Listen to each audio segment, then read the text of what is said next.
So it's the burning question that everyone is asking at the moment: is it a good time to buy a property? Everyone's worried about Boris, and everyone's worried about Brexit and Trump and Germany and everything like that. So are we going to go into recession? And I suppose what everyone wants the answer. Will I buy now or will I hang off?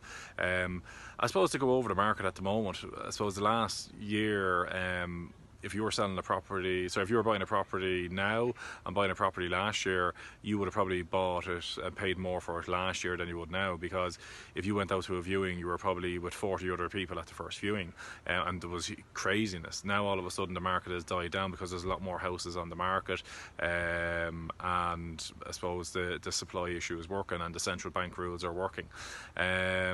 So prices have already probably fallen a little bit there as well, or maybe are there more selling around. Asking prices are slightly over. They're not going for 50,000 over the asking price anymore. So going back to the question, is it a good time to buy? So it depends what type of buyer you are. So there's three types of buyers. Obviously, there's a first-time buyer. You have people that are trading up or trading down, and then you have investors. So if you take first-time buyers, again, there's two types of first-time buyers. There's a first-time buyer who's renting, and there's a first-time buyer who's living at home with mommy and daddy. So the first-time buyer that's renting, let's just say take that 3-bed property along the M50 worth 250,000. If they're paying rent for that, they're probably paying around £2,000 a month. So that's 24 grand a year. If they're going to pay a mortgage on that, it's costing around 1,100-1,200 quid a month. So straight away, let's just say they're saving 800 quid a month if they own the property and are paying a mortgage on that. That's 9,600 a year, and that's just shy of 20 grand a year on obviously the difference between rent and mortgage. So for anyone who's renting, it's a good time to buy, because if, let's just say, prices were to fall by 10%, if they were to fall by 10%, you're talking about 25 grand. So if they were to fall by 25 grand, that's a great if, and it's a big if. But in the meantime, if you're renting, you would have paid the guts of 20 grand, maybe a little bit more, because rent would have been increased by 4% every year if you were in the same property. So all of a sudden you're paying 20 grand. So it's a big if to see if prices do fall by 10%. Maybe they will, maybe they won't. So that's the gamble that you're going to have to sit tight or go and buy that property now.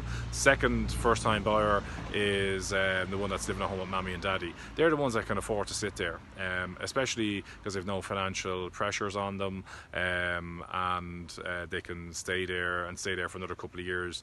Obviously it depends on timing with themselves. Are they after getting into a relationship and they want to take it to the next level, or do they have kids themselves and maybe the house is getting a little bit cramped at home, or for whatever reason. So again, it's your timing in your life that's going to answer that. And again, I can't answer that for you. It suits, well, will I hang on another 2 years and maybe prices might drop down or not? Again, when you're buying a property, you're not buying it for 2 or 3 years a lot of the time. If you're buying a house or whatever, you're going to buy it for 7, 10, 15 years. So it's a long-term investment, so prices will go up and down in that period of time. So obviously if you're only going to buy it for 2 or 3 years, yeah, it's a different scenario. You want to make sure you're getting your money back, if not making a little bit of money on it in 3 years time. Second type of buyer is people that are trading up or trading down. Majority of people trading up. So do they sell now and buy, or do they hang on a couple of years? It's all relative, because if, let's say, for argument's sake, if they sell now, or let's just say the house 250 and they're buying a house for 350, there's obviously 100 grand to trade up to.